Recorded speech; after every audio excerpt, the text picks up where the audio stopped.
ఒకటో కొరింథీయులకు రాసిన పత్రిక 10వ అధ్యాయము 5వ వచనం. అయితే వారిలో ఎక్కువ మంది దేవునికి ఇష్టలుగా ఉండకపోయిరు గనుక అరణ్యములో సంహరింపబడిరి. చిన్న ప్రార్థన చేసుకుందాం. మహోన్నతుడా, పరిశుద్ధుడా, ప్రేమ నమ్మకం కలిగిన తండ్రి, నిత్య నివాసి, ఆశ్చర్యకరుడా, సర్వసృష్టికి కారణభూతుడా, నీకు వందనాలు, స్తుతులు, స్తోత్రాలు చెల్లిస్తున్నాం. నీవు నమ్మదగిన వాడివి, ఆశ్చర్యకరుడువు, సర్వాధికారివి ప్రభువా. నీకు స్తోత్రాలు దేవా. ఇంతవరకు మీరు మమ్మల్ని దాచి కాచి కాపాడిన రీతులకై నీకు వందనాలు చెల్లిస్తున్నాం ప్రభువా. యేసయ్యా నీకు స్తోత్రాలు తండ్రి. నాయనా ఇప్పుడు నాయనా తండ్రి సందేశంలో ప్రభువా మీరు నాతో మాతో మాట్లాడి సహాయపడి కృప చూపి తోడేయండి, మేలు చేయమని యేసుక్రీస్తు అతి దివ్య నామమున అడిగి వేడుకుంటున్నాము తండ్రి, ఆమేన్. దేవునికి ఇష్టలు. వాక్య సందేశము దేవునికి ఇష్టలు. అందరూ ఇష్టలు కాదా అని మనము ఆలోచించవచ్చు. అందరూ ఇష్టలు కాబట్టే ఎన్నో చేశాడు. దేవుడు లోకమును ఎంతో ప్రేమించెను, కాగా తన అద్వితీయ కుమారుని యందు విశ్వసించు ప్రతివాడును నశింపక నిత్య జీవము పొందునట్లుగా దేవుడు తండ్రి ఆయనను అనుగ్రహించాడు. ఎందరూ ఆయన యందు విశ్వాసం ఉంచుతారో వారందరూ దేవుని బిడ్డలవుతారు. ఇక్కడ అందరి కొరకు యేసుక్రీస్తు ప్రభు వారిని తన తండ్రి అయిన దేవుడు ఈ లోకానికి పంపించాడు. ఈ లోకానికి సరదా పడటానికో, ఉల్లాసంగానో, ఉత్సాహంగానో, తిని త్రాగటానికో, నిద్రపోవటానికో యేసు ప్రభువును పంపలేదు. నా పాపములు, మన పాపముల నిమిత్తంగా యేసు ప్రభుని లోకానికి పంపించాడు. ఆయన సిలువ వేయబడాలి, ఆయన శ్రమపరచబడాలి, ఆయన రక్తము కార్చాలి. ఆయనకు విరామము లేదు, రెస్ట్ లేదు. ఆకాశ పక్షులకు గూళ్ళున్నవి, నక్కలకు బొరియములున్నవి. మనుష్య కుమారుడు తలవాల్చుకున్నటకైనను తనకు స్థలము లేదు. అంతగా శ్రమపడ్డాడు, కష్టపడ్డాడు, ప్రయాసపడ్డాడు. జీవితకాలం అంతా 100 సంవత్సరాలు చేసినా ఆయన 3.5 సంవత్సరాలతో మరి ఏ పార్టీది కాదు. అయితే ఆయన ఇంకా జరగవలసింది ఏంటంటే మన కొరకు రక్తము కార్చడానికి, ప్రాణం పెట్టడానికి ఆయన మన మధ్యలోనికి పంపించాడు. ఆయన మన కొరకు శ్రమపరచబడ్డాడు, రక్తం కార్చాడు, ప్రాణం పెట్టాడు. ఆయన పునరుద్ధానుడై తిరిగి లేచాడు. దేవునికి స్తోత్రం. ప్రియమైన దేవుని బిడ్డారు, ఇలాగ మనం చూస్తే ఆయనకు మనమందరం ఇష్టలమే. కానీ ఇప్పుడు మార్చబడినటువంటి వారిలో మనం ఎందరమీ ఆయనకి ఇష్టంగా మనం జీవిస్తున్నాం. లోకాన్ని అంతటినీ ప్రేమించాడు, ఆయన బలి అయ్యాడు, శిలువ యజ్ఞం చేశాడన్న మాట వాస్తవమే. కానీ ఇప్పుడు ప్రత్యేకింపబడిన వారములో మనం ఎందరమే ఆయనకు ఇష్టలముగా మనం జీవిస్తున్నాం. మనము ఇష్టలంగా మనం జీవిస్తున్నాం. ఒక విషయం మనం చూస్తే, తండ్రి తల్లి భార్యాభర్తలు బిడ్డలను కన్నారు. వారి యొక్క పరిస్థితులు మెరుగుపరచబడాలని, దీవించబడాలని ఎంతో శ్రమపడ్డారు. మేము కావచ్చు, మీరు కావచ్చు, మరొకళ్ళు వింటున్న ప్రతి ఒక్కరూ కావచ్చు. వాళ్ళ కొరకు ఎంతో ప్రయాసపడిన పరిస్థితులు. కొందరైతే తిని త్రాగకుండా కూడా ఎంతో శ్రమపడ్డారు. మరి ఇళ్లల్లో పనిచేసి, కూలి పనిచేసి బిడ్డల్ని ప్రయోజనకరంగా మార్చాలని ఎంతో శ్రమపడ్డారు, ఎంతో ప్రయాసపడ్డారు. ప్రియదేవుని బిడ్డలారు, ఈ రోజున రాత్రింపగలు చలిని లేక, ఎండని లేక, వర్షమని లేక, నిద్రాహారాలు మాని బిడ్డల కొరకు, వారి ప్రయోజనకరమైన పరిస్థితుల కొరకు ఎంతో శ్రమపడ్డ తల్లిదండ్రులు లేకుండా లేరు. అలాంటిది బిడ్డలు తర్వాతకి బిడ్డలు పరిస్థితులు చూస్తే తల్లిదండ్రులు ఇష్టపడేటట్టు బిడ్డలు జీవిస్తున్నారా? ఈ రోజున ఎవరికి వారే నా ఇష్టం నాది, మా ఇష్టము మాది అని నేను చెప్పింది చేయలేదు కనుక వ్యతిరేకం చేస్తున్నాను అనేటటువంటి బిడ్డలు అనేక మంది ఉన్నారు. బిడ్డలు ప్రయోజనకరంగా మారాలనే కదా, శ్రేష్టంగా మారాలనే కదా, మంచిగా బ్రతకాలనే కదా ఎంతో చేసినా సరే ఈ రోజుకి తల్లిదండ్రులు శత్రువులుగానే ఉన్నారు. మేము చెప్పింది నువ్వు చెయ్యాలి, మీరు చెయ్యాలి అని చెప్పి అనేటటువంటి బిడ్డలు తప్ప మా తల్లిదండ్రులు చెప్పింది మేము చేస్తామో చెయ్యాలి అనేటటువంటి వారు ఎందరున్నారు ఈ రోజున? ఎందరు మారారు ఈ రోజున? నా తండ్రిని బాధ పెడుతున్నానా, నా తల్లిని బాధ పెడుతున్నానా, నేను దుఃఖ పెడుతున్నానా అనేటటువంటి బిడ్డలు ఎంతమంది ఉన్నారు? ఈ రోజుల్లో దేవుణ్ణి ఒక యంత్రంగా వాడుకుంటున్నారు. నాకు అది చేసి పెట్టు, ఇది చేసి పెట్టు, మేము ప్రయోజనకరంగా మారాలి, మేము గొప్పగా మారాలి, అంతే తప్ప నీ ఇష్టాల కోసం మాకెందుకు అని అనుకునే క్రైస్తవ జనాంగం ఈ రోజుల్లో ఉన్నారు. ఆ రోజుల్లో ఇశ్రాయేలీలు కూడా ఎంతో వ్యతిరేకంగా ఉన్నటువంటి పరిస్థితులు ఉన్నాయి. వాటిని ఎత్తి చూపుతున్నాడు పౌలు గారు. వాటిని మనం నేర్చుకుంటూ మనం ఏ విధంగా తండ్రి అయిన దేవునికి లేదా మన కొరకు శ్రమ పడినటువంటి యేసుక్రీస్తు ప్రభు వారికి మనం ఇష్టలుగా ఉన్నామా, ఇంకా బాధను అనుభవించే వారిగా ఉన్నామా? ఒక రకంగా చూస్తే వీళ్ళ కోసమా నా ప్రియకుమారుని పంపించింది, లేదంటే వీరి కోసమా నేను శ్రమ పడింది, రక్తం కాచింది, ప్రాణం పెట్టింది అనేటటువంటి విధానంగా మనం జీవిస్తున్నామా అనేది ఎవరికి వాళ్ళే ప్రశ్నించుకోవలసిన పరిస్థితులు ఉన్నాయి. ఈ వర్తమానం ద్వారా ఏదో పక్క వాళ్ళకి చూడకండి, మనకు మనమే పరిశీలన చేసుకుందాం, పరీక్షించుకుందాం. ఆ రోజున ఇశ్రాయేలీలు ఐగుప్తు నుండి కనాను దేశానికి బయలుదేరిన ప్రయాణంలో వారు ఏమయ్యారు వాటిని ఎత్తి చూపుతున్నాడు పౌలు గారు. చూడండి, మొదటి వచనం నుండి మనం చదువుకునే ప్రయత్నం చేద్దాం. మొదటి వచనం నుండి, సహోదరులారా ఈ సంగతి మీకు తెలియకుండుట నాకు ఇష్టము లేదు, అదేదనగా మన పితరులందరూ మేఘము క్రింద నుండిరి, వారందరూ సముద్రములో నడిచిపోయిరి, అందరూ మోషేను బట్టి మేఘములలోను సముద్రములలోను బాప్తిస్మము పొందిరి. అందరూ ఆత్మ సంబంధమైన ఒకే ఆహారమును భుజించిరి. అందరూ ఆత్మ సంబంధమైన ఒకే పానీయమును పానము చేసిరి. ఏలయనగా తమ్మును వెంబడించిన ఆత్మ సంబంధమైన బండలోనిది త్రాగిరి. ఆ బండ క్రీస్తే. ఇక్కడ విషయం మనం చూస్తే ప్రియులనా, ఐగుప్తులో నుండి బయలుదేరినటువంటి ప్రయాణం, కాల్బలం 6 లక్షల మంది, పిల్లలు కాక, స్త్రీలు కాక, వృద్ధులు కాక, యుద్ధానికి వెళ్ళగలిగిన వారు 6 లక్షల మంది బయలుదేరారు. వీళ్ళందరూ కూడా ఎర్ర సముద్రంలో నుండి పాయులు చేయబడితే 6 నెలల వారిని నడిచారు. పగలు మేఘం ఉంది. ఇంకొకటి ఇక్కడ చెప్పడలేదు కానీ రాత్రి అగ్ని స్తంభం ఉంది. ప్రియమైన వాళ్ళారా, ఇక్కడ మనం చూస్తే ఒకే బండలోనే నీరు తాగారట, ఆత్మ సంబంధమైన ఆహారాన్ని భుజించారట. అదేంటంటే దేవదూతలు తినేటటువంటి ఆహారం మన్నాను కురిపించాడట.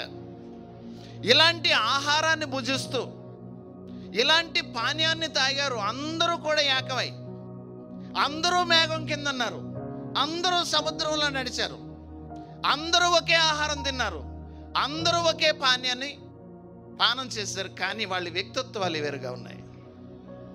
5వ వచనంలో మనం చదివితే వాళ్ళందరూ కూడా దేవునికి ఇష్టలుగా ఉండలేకపోయారు. ఏం చేయలేకపోయారంట? అందరూ దేవునికి ఇష్టలుగా ఉండలేకపోయారు. వాళ్ళ ఉద్దేశాలు వేరు, వాళ్ళ తలంపులు వేరు, వారి మాట తీరు వేరు, వారి పనితీరు వేరు, వాళ్ళ నడక వేరు, వాళ్ళ పడక వేరు, వాళ్ళ జీవితాలు వేరుగా ఉన్నాయి ప్రియులరా. ఇప్పుడు ఇక్కడ విషయం ఏంటంటే కృతజ్ఞతా భావం లేనటువంటి వారుగా ఇశ్రాయేలీయులు ఆ రోజున ఉన్నారు. అననుకూలమైన సమయాలలో, అరణ్యాలలో, ఎడారులలో. కానీ దేవుడు వారికి ఎంత చేశాడు అంటే ఆహారం ఇచ్చాడు, ఆరోగ్యం ఇచ్చాడు, వస్త్రాలు ఇచ్చాడు, వారికి ఏది కావాలంటే అది ఇచ్చాడు, ఎన్నో చేశాడు. కానీ కృతజ్ఞత లేని వారిగా ఇక్కడ మిగిలిపోయారు ప్రియులారా. కృతజ్ఞత చూపలేని వారిగా ఉన్నారు దేవుని పట్ల. ఇంకొక విషయం చూస్తే యేసుక్రీస్తు ప్రభువారు ఆయన దగ్గరికి 10 మంది కుష్ఠరోగులు వచ్చారు. ఎందుకోసం అంటే స్వస్థత కోసం. ఆయన బ్రతిమలాడారు, ఆయనని ఈ కుష్ఠరోగం నుండి ఇడిపించమని ఆయన్ని అడిగారు, వేడుకున్నారు. అయితే యేసు ప్రభు జాలిపడి వారి 10 మందికి కూడా కుష్ఠరోగం తొలగించాడు. ఆయన ఏమన్నాడంటే, మీరు వెళ్ళి యాజకునికి కనపరుచుకోండి అన్నాడు. అసలు విషయం ఏంటంటే, ధర్మశాస్త్రంలో ఉన్న ఉద్దేశం ఏంటి అని అంటే, ఇది కుష్టి అని నిర్ధారణ చేసేది యాజకుడు, కుష్టి తగ్గింది అని నిర్ధారణ చేసేది కూడా యాజకుడే. కానీ ధర్మశాస్త్రంలో ఉన్నది కనుక యేసు ప్రభు స్వస్థపరిచిన వాడికి తెలీదా మీకు కుష్టి తగ్గించేశానని, నీకు కుష్టి తగ్గిపోయిందని? కానీ ఇక్కడ విషయం ఏంటంటే, మోషే నియమించిన కానుక కూడా వేసుకోమని ధర్మశాస్త్రంలో ఉంది. యేసు ప్రభు కూడా అదే చెప్పాడు. ఆయన కొండంత చేశాడు, మనం చేసేది గోరంతా. కానీ ఇలాంటి విషయంలో కూడా కృతజ్ఞత లేని వాళ్ళు చాలామంది ఉన్నారు. ఏదో ఇచ్చేదాని కొరకే కాదు, కానీ వెళ్ళారు 10 మంది కూడా యాజకుని కనపరుచుకున్నారు, కుష్టి తగ్గిపోయింది. ఎవరి వల్ల తగ్గిందంటే యేసుక్రీస్తు ప్రభు వారు ఇలా చేశాడు, మాకు తగ్గిపోయిందని చెప్పారు. కానీ తిరిగి వచ్చింది ఎంతమంది? అక్కడికి ఒక్కడే తిరిగి వచ్చాడు. ఈ 90 ఏరియా అని యేసుప్రభు అడిగాడు. ఆ 90 కూడా దేవుణ్ణి నమ్మిన వాళ్ళనట. ఆ వచ్చిన వాడు ఎవరంటే ఈడు అన్యుడు. అన్యులకు ఉన్నటువంటి కృతజ్ఞత భావం, అన్యులకు ఉన్నటువంటి దేవుని మీద మంచి అభిప్రాయం, మంచి భావం క్రైస్తవులైనటువంటి వారికి ఉండట్లేదు, యేసు నమ్మినటువంటి వారికి ఉండట్లేదు.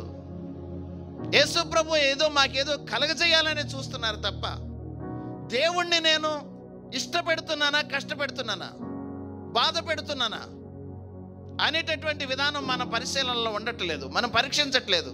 ఎల్లప్పుడూ కూడా స్వార్థపూరితంగా మనం జీవిస్తున్నాం ప్రియులారా, స్వార్థంగానే జీవిస్తున్నాం.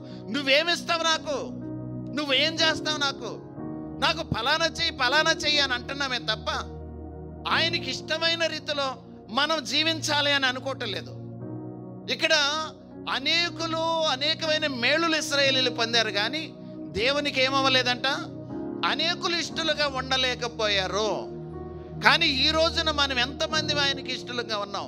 నువ్వు పాట పాడినందువలన, ప్రార్థించినందువలన, ఇన్స్ట్రుమెంట్ ప్లే చేసినందువలన, ఏదేదో చేసినందువలన దీనివల్ల దేవుడు ఇష్టపడుతున్నాడు అనేది కాదు. మనము యేసు ప్రభు ఇష్టపడాలి అంటే మనం ఏం చేస్తే ఆయన ఇష్టపడతాడు. లోకము దాని ఆశలు గతించును, దేవుడి చిత్తాన్ని చేయవాడు నిరంతరం నిలుస్తాడని. దేవుడి చిత్తాన్ని చేసే వరంగా ఉన్నామా? దేవుని కొరకు జీవించేటటువంటి వరంగా ఉన్నామా? ఆయన మాట కొరకు బ్రతికేటటువంటి బిడ్డలంగా ఉన్నామా అని మనం ఆలోచించవలసిన అవసరత ఎంతైనా ఉంది ప్రియులారా. 6వ వచనం కూడా మనం చదువుదాం. వారు ఆశించిన ప్రకారము మనము చెడ్డవాటిని ఆశించకుండునట్లు ఈ సంగతులు మనకు దృష్టాంతములుగా ఉన్నవి. ఇక్కడ విషయం ఏంటంటే, ఆయన మన మేలు కొరకు మరలా ఎత్తి చెప్తున్నాడు పౌలు గారు. వారు ఆశించినట్టు చెడ్డవాటిని, ఏమైందంట, వారు ఆశించినట్టు చెడ్డవాటిని మనము ఆశించకుండా ఉండునట్లు చెప్తున్నాడు. ఏమేమి చెడ్డవాటిని ఆశించారు వాళ్ళు? ఏమేమి చెడ్డవాటిని ఆశించారు? ఇక్కడ విషయం ఏంటంటే, మనకున్న దాని పట్ల తృప్తి కలిగి లేకుండా ఇతరులకు ఉన్నటువంటి వాటి మీద ఆశ కలిగి ఉంటున్నాం.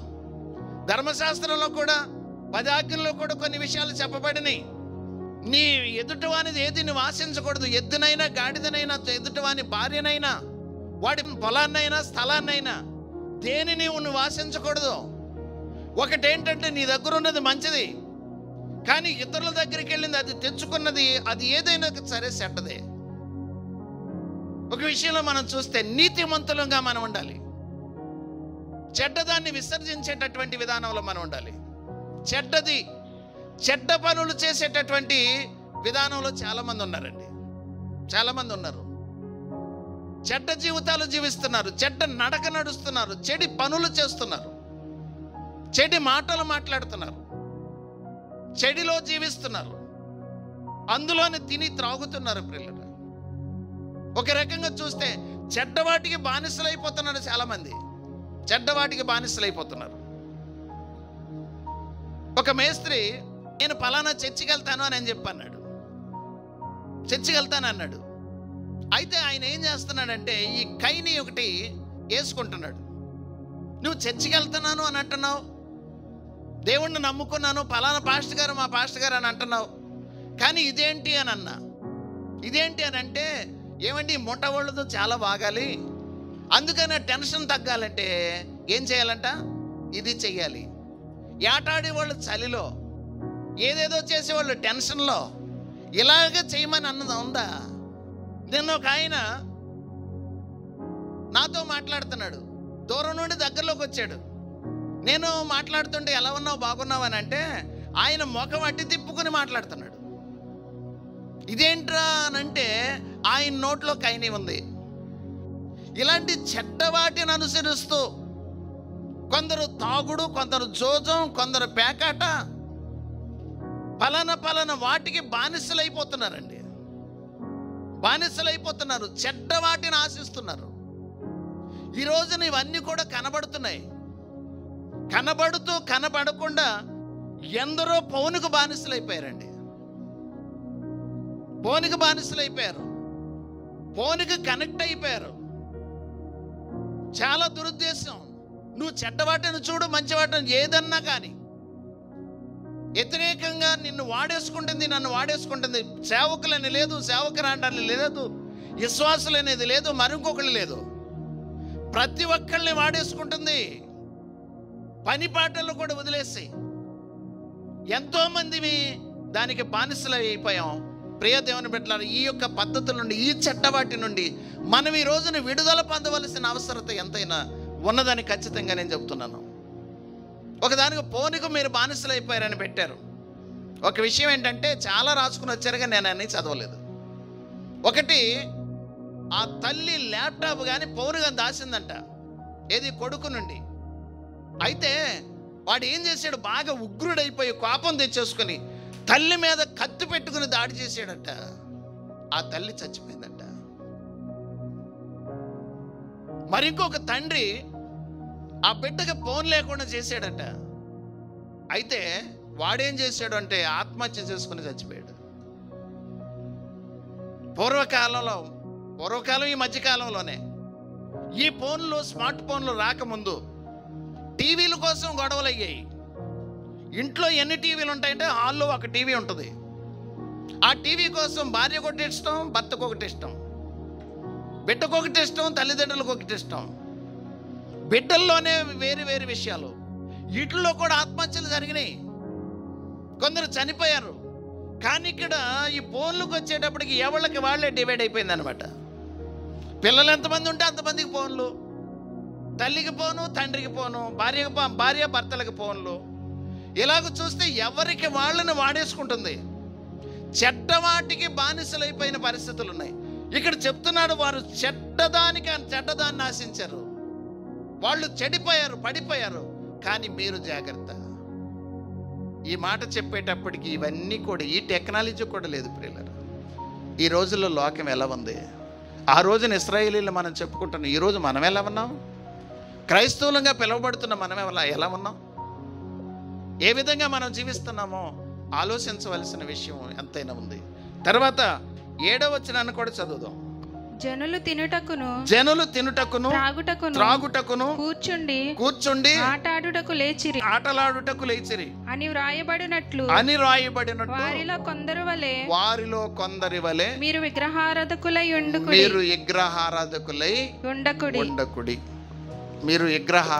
ఉండకుడి. ప్రియమైన దేవుని బిడ్డలారా, ఇక్కడ విషయాన్ని మనం చూస్తే విగ్రహారాధన, తినుటకు, త్రాగుటకు, ఆటలాడుటకు, ఇది విగ్రహారాధన.